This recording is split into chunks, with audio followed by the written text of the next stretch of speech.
I believe deeply in the cause we're fighting for. Like the stuff that we're doing here and that you're doing in this building, it is, it's something to fight for. And we're at such an inflection point that I think, it motivates me extra every day because you know that your back's up against the wall and you gotta come out fighting hard.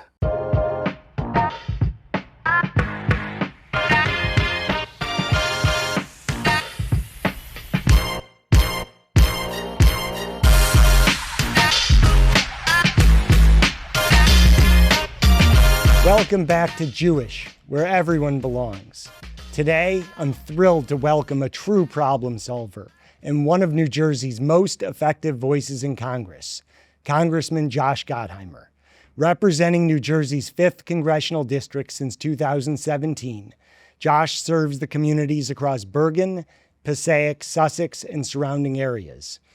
Before entering Congress, Josh's path was remarkable.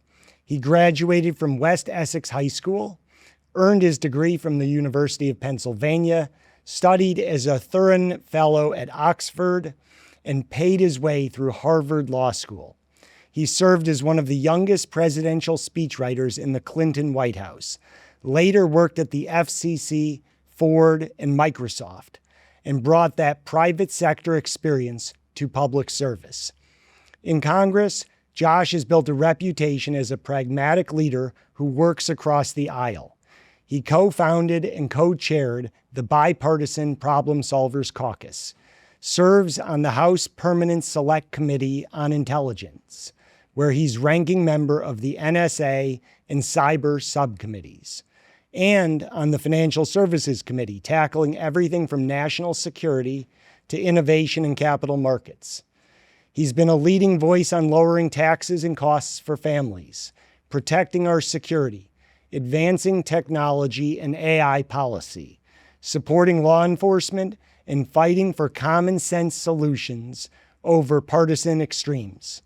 Whether it's standing up for Israel, delivering for veterans, or pushing back against wasteful spending, Josh brings energy, intellect, and results to the table.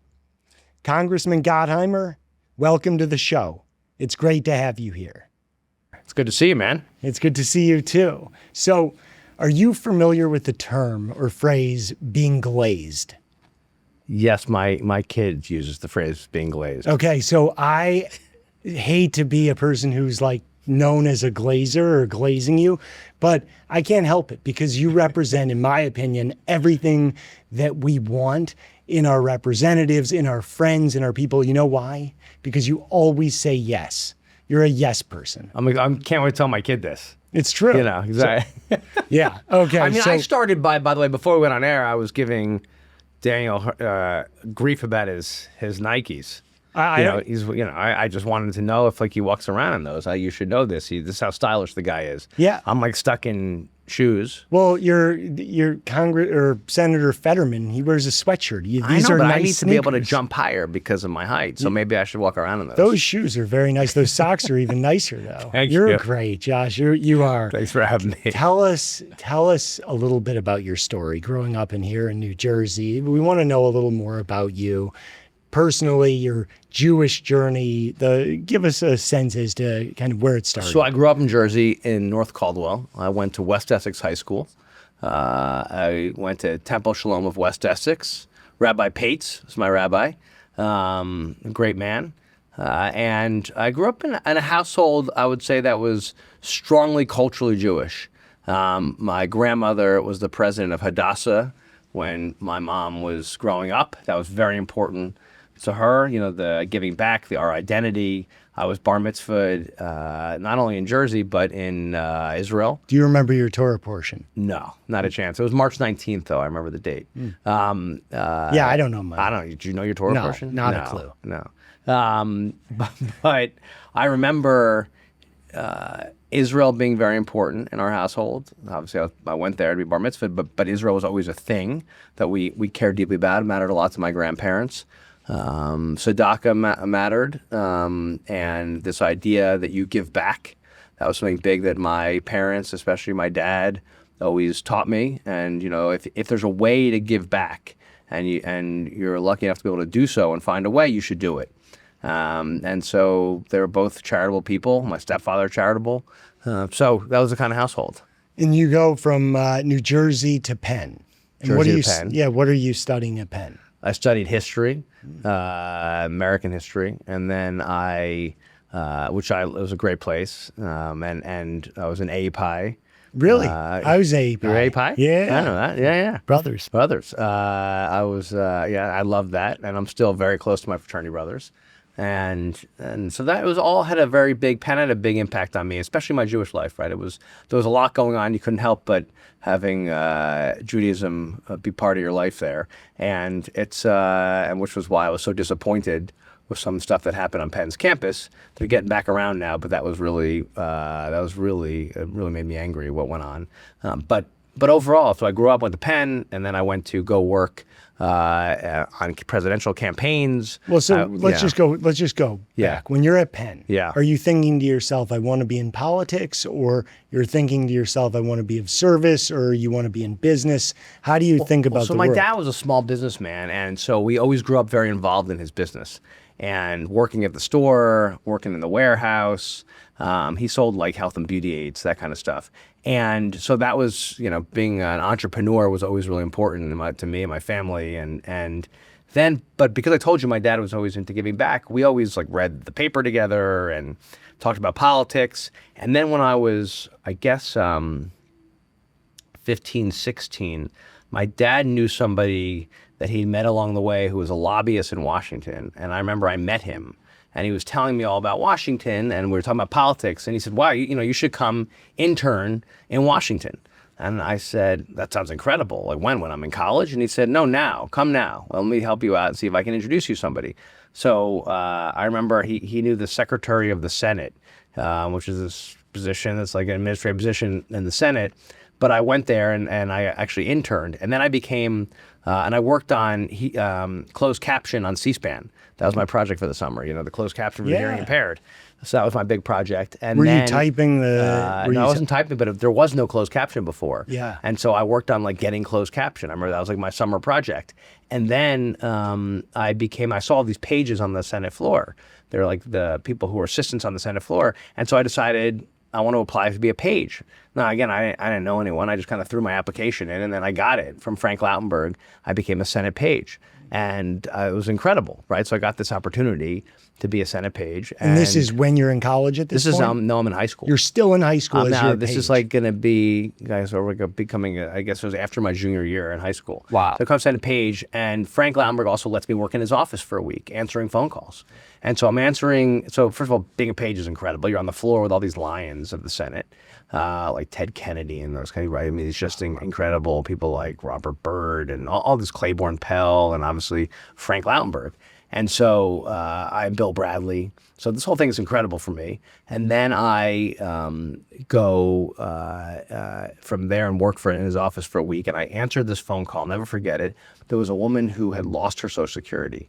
Like her check didn't come. And she called the office in tears because she didn't know what to do. She wasn't gonna be able to pay her bills. And it was like, what do I do about this? And so I'm like, I don't know, I'm this 16-year-old kid. And I asked somebody, and they're like, just call the Social Security office and let's see if we can figure this out. In the meantime, we did. And I call her back a couple of days later, and I said, don't worry, it's on the check's on the way. We figured this out. And then she called me back and said, I got the check. And she was also in tears again. And I thought, wow, at 16, you can have this huge impact on people's lives. And that was it for me. Like I got the bug, and yes, I've been in the private sector and public sector, but that was it. I knew I thought I just wanted to be able to help out in some way, and this was one great way to help. What a story. And I worked for Bill Clinton, and I got other internships. Tell us about that. So when did you go work as one of the youngest speechwriters for Bill Clinton? So I went to go work on so I'm doing these other internships, and I keep getting more internships. I worked for Tom Foley, who was the Speaker of the House, as an intern. And then I went and worked on the Clinton campaign on his reelect in '96. And I got to meet the president and spend time with the president, or spend time with his team, not with the president, but with the team. And I worked on the campaign, and it was incredible. And from there, I met people who then helped me get a job in the White House as a speechwriter. And then when did you go to law school? after the White House. Wow. I went to go work at the U.S. Commission on Civil Rights and investigated the election in Florida in 2000, if you remember that. Of course. So I went to the U.S. Commission on Bush Civil v. Rights. Gore. Bush v. Gore. And I worked for a woman who's the chair of the U.S. Commission, was the chair of the U.S. Commission on Civil Rights, who was my professor at Penn also, this woman, Dr. Mary Frances Berry, who's an icon and one of my great idols. And she is actually the godmother of my kids now, and she's an amazing woman. Spoke to her the other day. And so then from there, I went to go to law school. Then I went to law school. It's I worked on some campaigns. I worked at the Ford Motor Company, and then I worked at the Ford Motor Company and Microsoft, and so. So I have two primary places I want to dig in. Sure. I will start with the easy one, which is your energy level is almost unmatched by anybody I've ever seen. Well, you've got some serious energy, though. I have energy. You also do yoga. I do yoga now. I've gotten lazy. Meditating. The meditating is a foundational part of my life. I know, it's incredible. Yeah, but I'm trying to meditate. Are you? Yeah, I last like 2 minutes. The nice thing is with meditating, you don't have to try. You just have to do. There's I nothing don't know. to do. You have convinced me. I just keep trying. It's really hard. That's the beauty of life. But where do you get the energy? Are you just naturally like an animal? I don't know. I work out a lot. Yeah. Every day. I work out every day. I think that's really important. I try to eat healthy. I think that's really important, and drink some coffee. But I don't know. I love what I do. Yeah. And I think that gets you fired up every day. If you love what you do and go after it. I'm a competitive person, so probably like you, that just drives you, motivates you, and I get to fight for people. Yeah. And that's a great gift, right? I mean, for the country and for people I represent, and I feel very strongly about it. And the reason I'm getting that first point is I just think people can benefit so greatly from seeing the top of the top, and I consider you the top of the top in success. I mean, in delivering for people in New Jersey, delivering for people around the country at the highest level. And I think we all can benefit from, whether it's working out, whether it's meditation, whether it's yoga, whether it's finding things we love to do and then putting all of that energy in. And I think you're a great example of and like that. you, I've got a great network between my family and my friends, and I believe deeply in the cause we're fighting for. Like the stuff that we're doing here and that you're doing in this building, it is it's something to fight for, and we're at such an inflection point that I think it motivates me extra every day, because that your back's up against the wall and you gotta come out fighting hard. Yeah, and that really is to the second point, which is when I think of you, and I think when most people think of you, they think of someone who brings people together. I mean, you co-founded, co-chaired the Problem Solvers Caucus, and we seem to be in a society that's as divided as ever. How do you work to bring people together? Because I think we can all learn from that. First of all, I love people and talking to people, and part of that is listening to them and to understand where they're coming from. And the biggest mistake I think a lot of people make is say, well, you're wearing a certain label, so therefore I'm just going to disagree with you, even if I haven't really heard you out. Now, you'll hear some people out and they're filled with hate, and those aren't somebody you're going to sit down and hang out with. They're not interested in actually having a conversation. But a lot of people, if you listen to them, you can figure out where you can find common ground. And since I like to get stuff done and move the ball forward, and I believe that's in my job description, I'm not here to be I'm not making food online, and right. I mean, so my colleagues just want to tweet nasty things at each other and get more hits and likes. For me, it's figuring out, well, how do I actually accomplish something for the people that I'm fighting for, and to do that, especially in government in our great country, it means you have to work with the other side. In 9 out of 10 cases, you actually have to find people from the other side to work with and to get something done. So to do that, I understand from the beginning, okay, I got it. So if I can develop relationships with people and understand what they need, so they can serve their constituents, It's amazing how often you can actually figure out a solution. But you got to put in the time. Well, and to the meditation point, I think what you're describing in coming together is letting go of your view. We get caught in these channels, these tunnel vision approaches. And like meditation allows you to step out of the tunnel and kind of observe what's going on. And I think, Very similar. You have to be able to take a step back. Yeah. And, I get it. It's politically, sometimes, especially what I do, it can be politically difficult to take a step back. Or you say, like, well, what's in it for me to do that? Just driving here today, I got a call from the White House about something I'm working on. Now, most people would say, like, listen, I won't talk to them. I look at that and say, I may disagree with lots of things. Or get annoyed about how the president handles certain things and comports himself. But there's plenty of things where if it's good for New Jersey, for me to work on something with them, I'm going to do it. And to me, that's a huge opportunity. And that's my job to actually have those conversations. But I get it.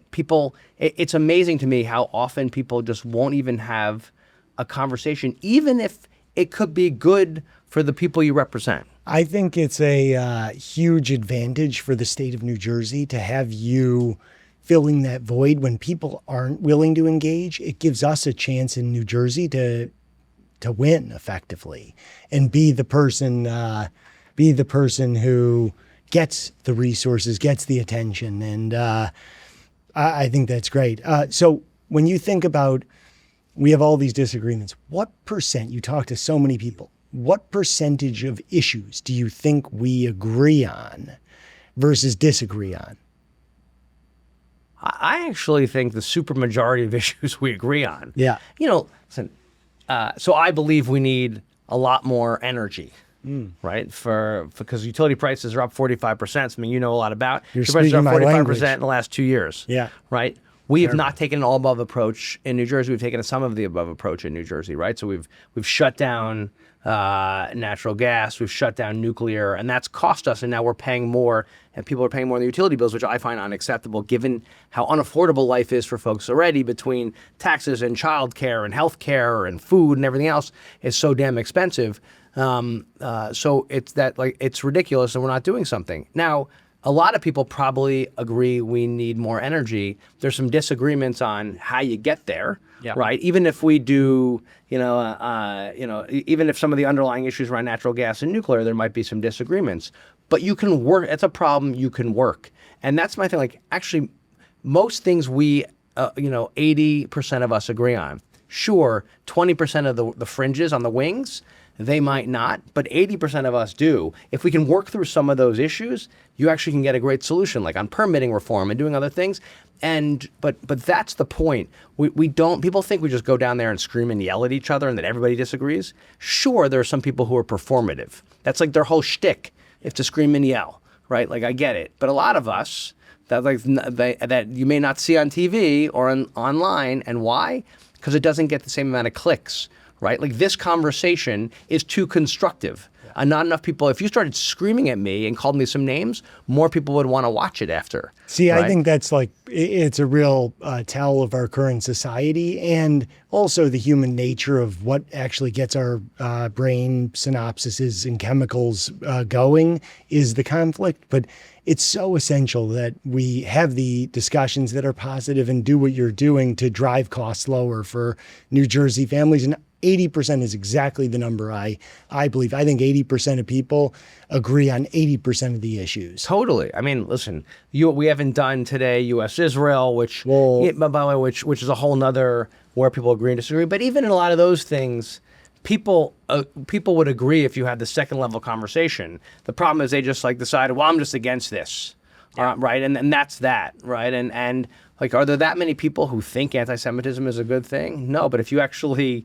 they don't realize the consequences of certain things and what it contributes to. If you paused and said, when you say that, it leads to this, or you're not understanding what's involved in, some of the secondary effects of what you're saying. If you pause, and I sometimes say to my colleagues, we take a pause and do that, it works, but you got to take the time to do it. Well, and I want to do this again where we talk about Israel in greater depth, because you have been an unwavering beacon of light to the Jewish community.